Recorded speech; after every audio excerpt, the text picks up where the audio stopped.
Ang veteranong Finn na puno ng sugat, ay pumasok sa bagon na puno ng mga sundalong Nazi upang hindi magising ang mga natutulog na kaaway. Napilitan siyang magngangalit habang nakayapak na tumatapak sa mga basag na salamin. Ngunit sa susunod na sandali, sa kasamaang palad, kahit na lubos na nag-iingat ang veterano, isang biglaang pagyanig ng tren ang nagpabangon pa rin sa ilang sundalo. Isang malaking labanan ang hindi may iwasang sumiklab. Sa ikalawang digmaang pandaigdig, dahil sa paglagda ng mga kasunduan sa kapayapaan, napilitan ng Finland na isuko ang rehiyon ng Karelia, humigit kumulang 11% ng kanilang teritoryo, sa Nazi. Dahil dito, 420,000 mamamayan ng Finland ang napilitang lisanin ng kanilang mga tahanan, kung saan sila nanirahan sa loob ng maraming henerasyon. Ang veteranong si Aatami, na tinawag na immortal na mandirigma, pagkatapos ng digmaan, ay isa rin sa kanila. Isang araw, aksidente siyang nakatuklas ng minahan ng ginto sa bundok. Kahit hindi malaki ang minahan, sapat na ang nakuhang ginto para siya ay mamuhay ng marangal sa katandaan. Maingat na inimpake ni Aatami ang ginto, ngunit bago pa man siya makarating sa bayan, para ipagpalit ito, nakasagupa niya ang isang unit ng mga sundalong Nazi. Hinarap niya ang isang buong unit ng mga pasista na may medyo mahusay na kagamitan. Ang asterisk fighting instinct asterisk sa katawan ni Aatami ay ganap na nagising.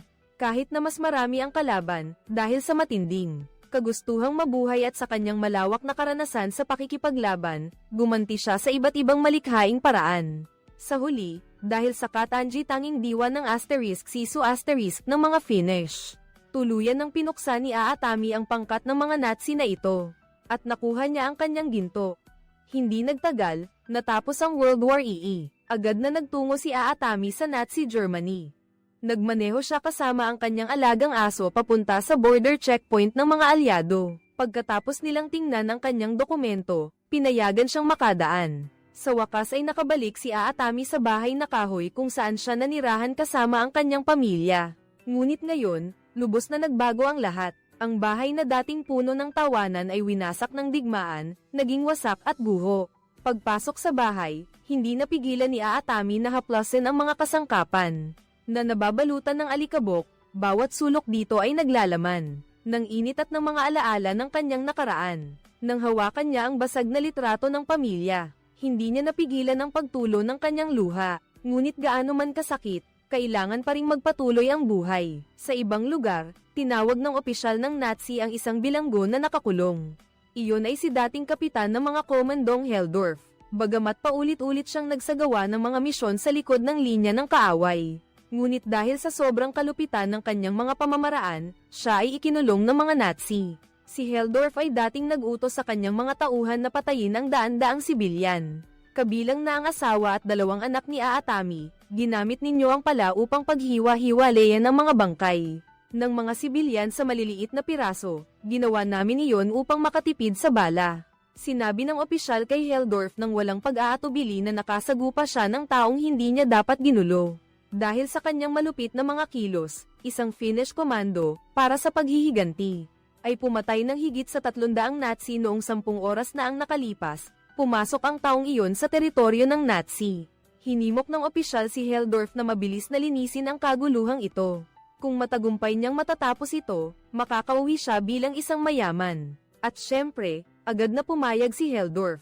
Kinaumagahan, kumalma rin si Aatami.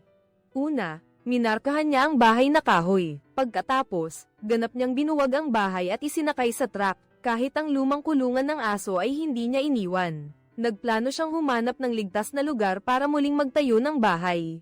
Pagkatapos niyang isakay ang lahat ng magagamit sa sasakyan, sinindihan ni Aatami ng apoy ang lahat ng natira. Pinanood ang apoy na sumasayaw habang sinusunog ang mga bagay na hindi niya kayang dalhin. Ang kanyang mukha ay puno ng hindi maalis na kalungkutan. Ang kanyang mga mata ay puno ng pangungulila sa kanyang yumaong asawa at mga anak. Sa wakas, dahan-dahan niyang minaneho ang sasakyan palayo sa mapanglo na lugar na ito. Kinabukasan, ipinagpatuloy ni Aatami ang kanyang paglalakbay. 120 kilomet na lang ang layo sa Finland pero hindi pa nakakalayo ng malayo. Biglang may lumitaw na sasakyang militar sa unahan na hamarang sa kalsada. Napilitan siyang dahan-daang magpreno pero tumaas ang kanyang pag-iingat. Palagi niyang binabantayan ang paligid. Pagkalipas ng ilang sandali, bumaba mula sa sasakyan ng isang opisyal na nakasuot ng unipormeng Nazi na may hawak na baril pa rin sa kamay habang papalapit ang opisyal kay Aatami. May isa pang sasakyang militar ang lumitaw sa likod ng kanyang sasakyan. Agad na sumama ang mukha ni Aatami. Sa pagkakataong ito, ang opisyal ay nakarating na sa harap niya. Humingi ng pasaporte, kinuha niya ang pasaporte, at pagkatapos ay humarap at naglakad patungo sa sasakyang militar sa likuran.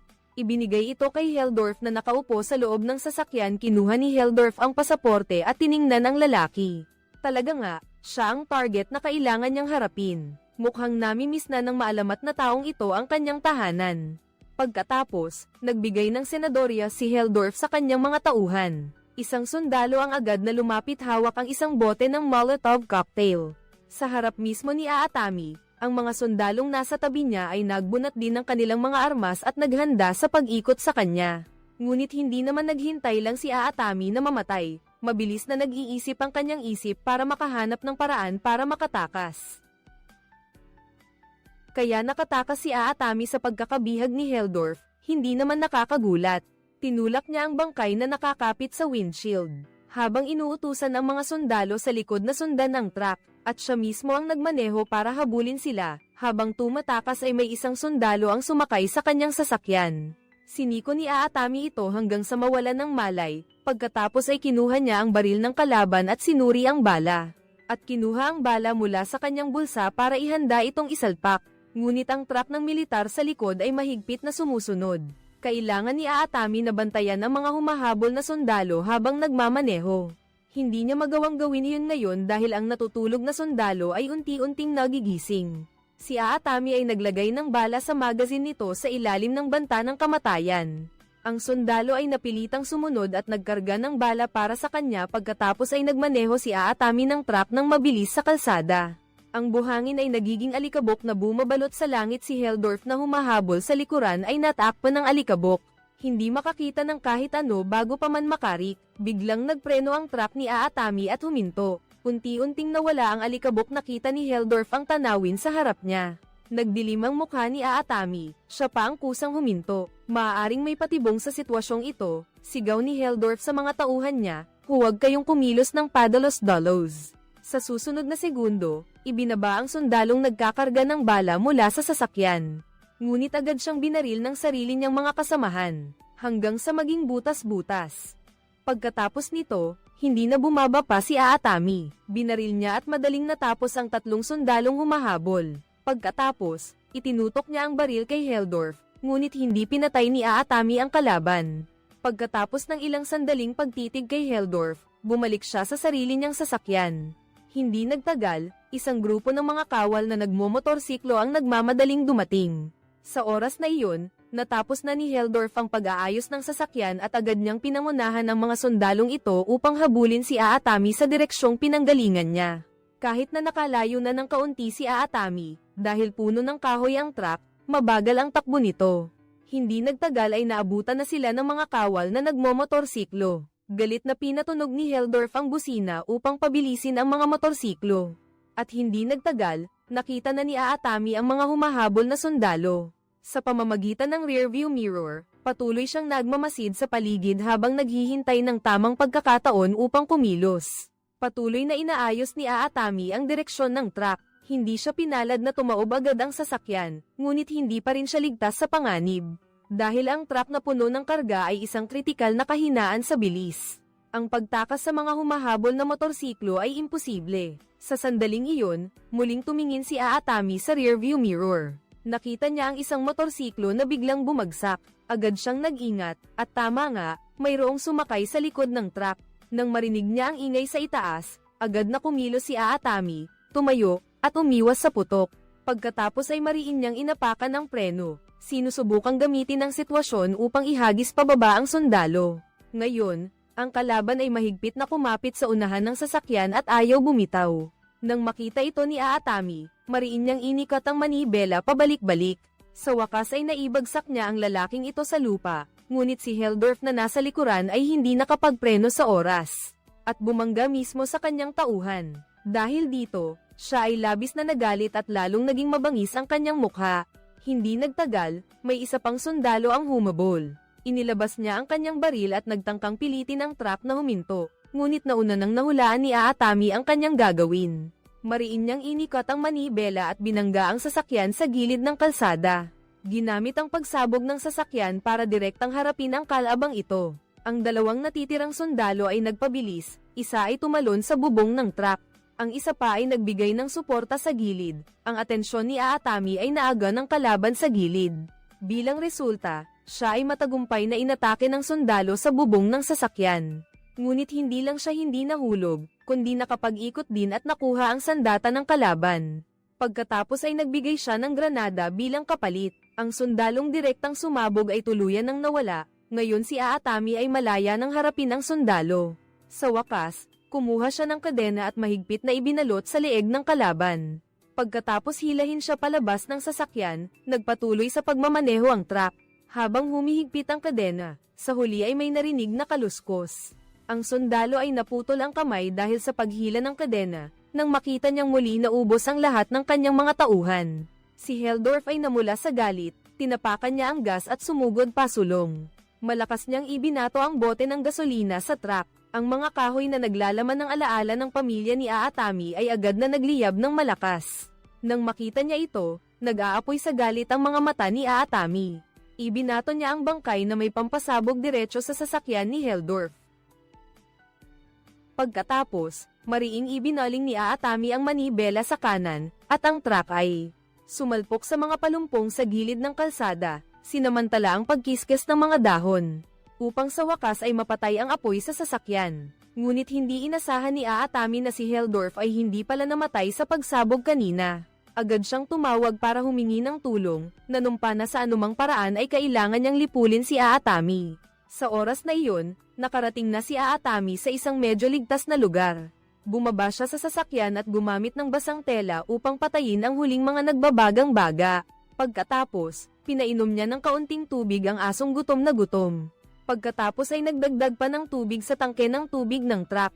Pagkatapos gawin ang lahat, umupo si Aatami sa hood ng truck para magpahinga at huminga kung kinakailangan. Ang pagkasabik dahil sa mataas na adrenaline ay nawala, ngayon lang niya naramdaman ang matinding sakit mula sa sugat.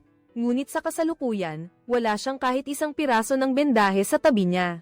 Si Aatami ay nakakagat na lang ng ngipin at nagtitiis, magpapahinga ng ilang minuto bago magpatuloy sa paglalakbay. Biglang may narinig siyang dagandong mula sa itaas, dalawang itim na eroplanong pandigma ang lumipad papalapit mula sa malayo. Nanikip ang dibdib ni Aatami, niyakap niya ang aso at sumugod sa loob ng cab at pinaharurot ang gas para tumakas. Ngunit hindi pa siya nakakalayo nang magsimulang magpaputok ng walang tigil ang eroplanong pandigma. Naiwasan ni Aatami ang unang pag-atake, ngunit agad siyang tinamaan ng ikalawang putok. Sa gitna ng panganib, may lumitaw na abandonadong bodega sa harapan niya. Hindi na nag-isip pa si Aatami at agad na pumasok sa loob, kaya nakaiwas siya sa kasunod na pamamaril. Nang makita ng piloto na hindi epektibo ang pamamaril, agad niyang inangat ang eroplano, at naghanap ng anggulo para sumisid at magbomba. Ngunit sa pagkakataong iyon, nakahanap na ng solusyon si Aatami. Kung isang segundo lang ang pagkaantala ko kanina, baka patay na ako ngayon. Gayunpaman, pagkatapos nito, muling nagpaputok ng walang tigil ang eroplano patungo sa truck. Wala nang magawa si Aatami kundi ang sumugod sa masukal na kagubatan. Gamit ang matataas na puno bilang taguan upang makaiwas sa pag-atake. Dalawang fighter jet ang mahigpit na humahabol ngunit dahil napakababa ng visibility sa gubat, kaya hindi nila mahanap ang target. Sa pagkakataong ito, maingat na sumilip si Aatami. Nang makumpirma niyang wala ng eroplano sa itaas, agad siyang naggas at sumugod pasulong. Inakala niyang hindi na siya hahabulin ng eroplano, ngunit hindi pala, isang piloto ang naglakas loob na lumipad ng mababa malapit sa mga tuktok ng puno. Mabilis na lamingga si Aatami sa paligid at nakita niyang hindi nakasabay ang isa pang eroplano. Kaya nagmadali siyang tumawid sa nasusunog na eroplano upang ipagpatuloy ang pagtakbo. Ang susunod na bahagi ng kalsada ay medyo madali, wala nang kalaban na hamarang sa daan. Hindi nagtagal, dumating ang truck sa gilid ng kagubatan. Maingat na huminto si Aatami, natatakot na may mga nakatagong kalaban pa malapit. Sa kabutihang palad, tahimik ang lugar na iyon, kaya nakahinga siya ng maluwag at inakay si Cho na paalisin ang sasakyan. Ngunit paglabas pa lang nila sa kagubatan, narinig na naman ang pamilyar na tunog ng makina. Ang eroplano ay biglang lumiko, bumalik, at nagsimulang magpaputok ng walang tigil. Nagpapaputok ito kay Aatami. Sa huli, nagngangalit ang ngipin ng piloto. Diretso niyang ibinangga ang eroplano sa track. Tumalon ng piloto gamit ang parachute. Hindi rin niya inaasahan na makakaiwas si Aatami sa nakamamatay na pag-atake na iyon. Binaril ka niya pero lahat ay sumable at hindi tumama. Sa pagkakataong ito ay hindi na siya papayagan ni Aatami na makalusot. Humigpit ang kamao niya at lumapit.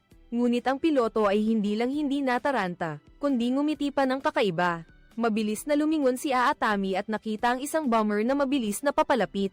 Mabilis siyang tumakbo patungo sa truck at ginamit ang pinakamabilis na bilis para ayusin ang mga kahoy. Pagkatapos ay nag-full throttle siya at mabilis na umalis, ang bomber. Hindi inalintana ang buhay ng piloto at naghulog ng mabibigat na bomba sa truck. Ang matinding shockwave ng pagsabog ay naghagis sa truck pababa sa bangin. Sa mapalad sa paanan ng bangin ay ang malaking dagat, kaya hindi agad namatay si Aatami. Ngunit ang tubig dagat ay pumasok sa basag na salamin at sa cockpit. Sa loob ng ilang sandali, nalubog ang cabin.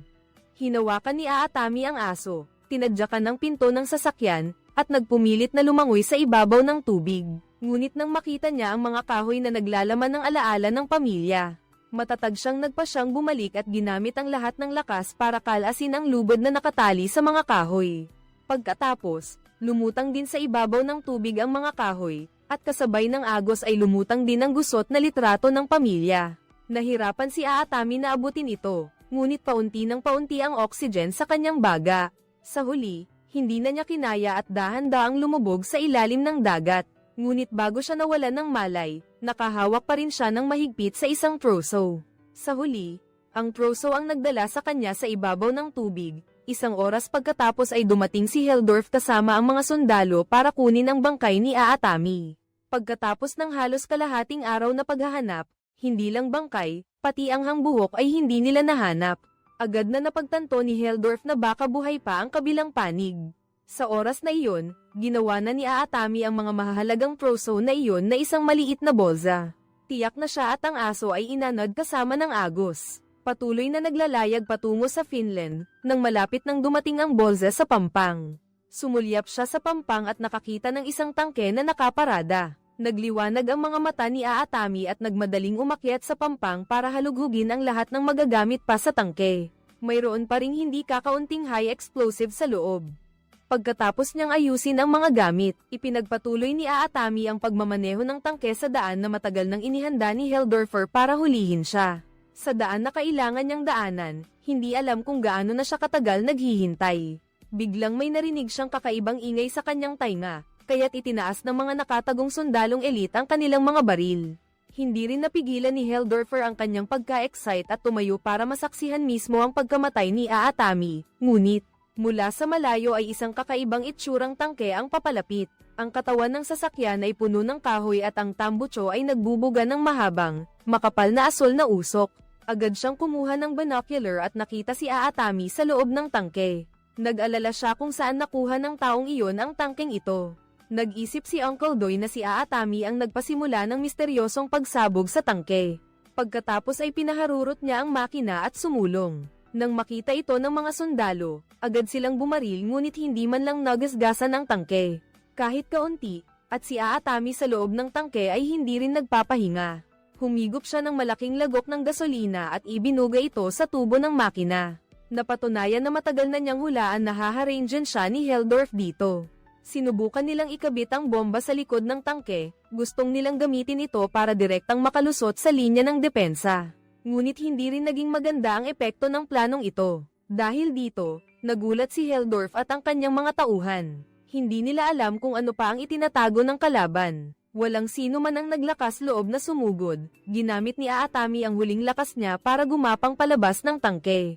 Agad namang naging alerto si Heldorf at itinutok ang baril sa kanya. Ngunit pagkalabas ni Aatami ay bumagsak na siya sa lupa dahil sa pagod. Mukhang wala na talaga siyang lakas para lumaban. Ang mga opisyal ng Nazi ay tumakbo patungo kay Heldorf, hinayla si Aatami palabas. Sa isang bakanteng lote at sa harap ng lahat ng mga opisyal, Sinuntok siya hanggang sa mawalan ng malay. Nang muling magkamalay si Aatami, nakabitin siya sa ere. Ang kanyang likod ay binugbog, ang balat ay natuklap, at duguan. Ngunit hindi tumigil ang kalaban sa pagpapahirap. Sa sandaling iyon, binuksan ni Heldorf ang pinto ng bagon at pinalayas ang mga gwardya. Nang silang dalawa na lang ang nasa silid, sinabi ni Heldorf kay Aatami na nakapatay na siya ng napakaraming babae, bata, at matanda, napakarami na hindi na niya matandaan ang kanilang mga mukha. Ngunit isang batang lalaki lamang ang naglakas loob na ipagtanggol ang kanyang pamilya. Nag-iwan ng malalim na impresyon sa kanya noong hindi niya alam kung saan nanggaling ang kutsilyo na halos makabulag sa kanya at ang batang iyon ay anak ni Aatami. Nang marinig ni Aatami ang mga salitang ito, nag-aapoy ang kanyang galit. Ngunit hindi naman nag-alala si Heldorf. Sinadya pa niyang dagdagan ang sakit ni Aatami. Mayabang niyang sinabi na noon ay gumamit siya ng pala para hiwain ang asawa at dalawang anak ni Aatami ng pinagpira-piraso. Pagkatapos ay patuloy pa niyang ininsulto si Aatami ng matindi, at nagbanta pang personal niyang sisirain ang lahat ng mahalaga sa kabilang panig. Nang makita niyang labis na nasasaktan si Aatami, saka lang umalis si Heldorf ng may kasiyahan sa bagon.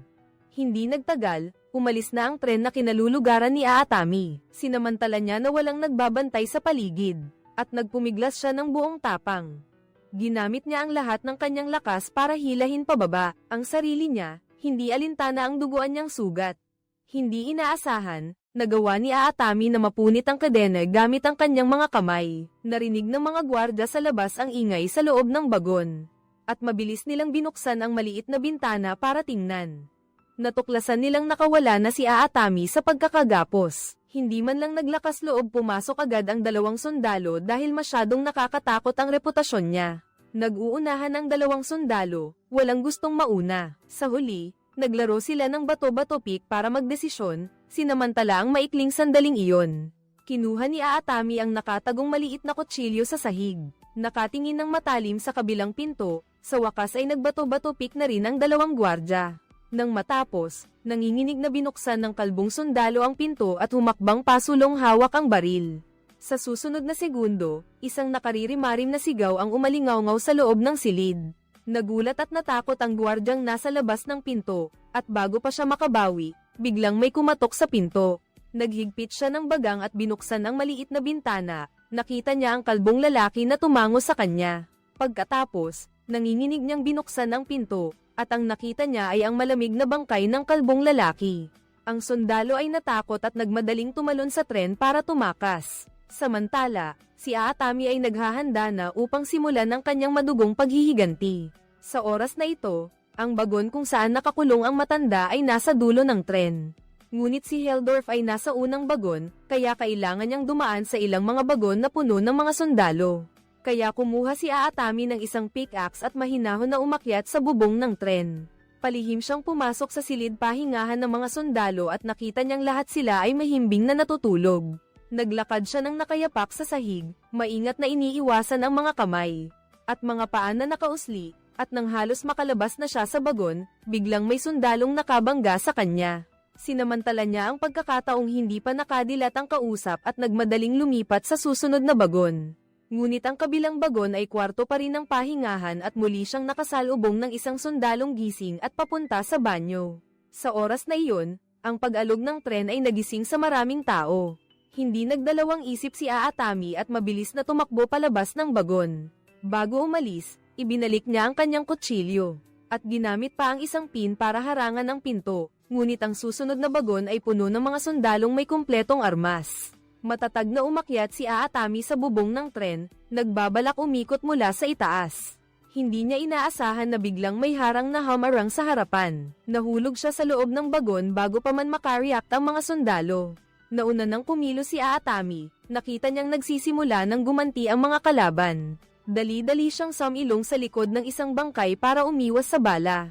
Hawak ang baril, walang sundalong nakayanan ng pag-atake ni Aatami.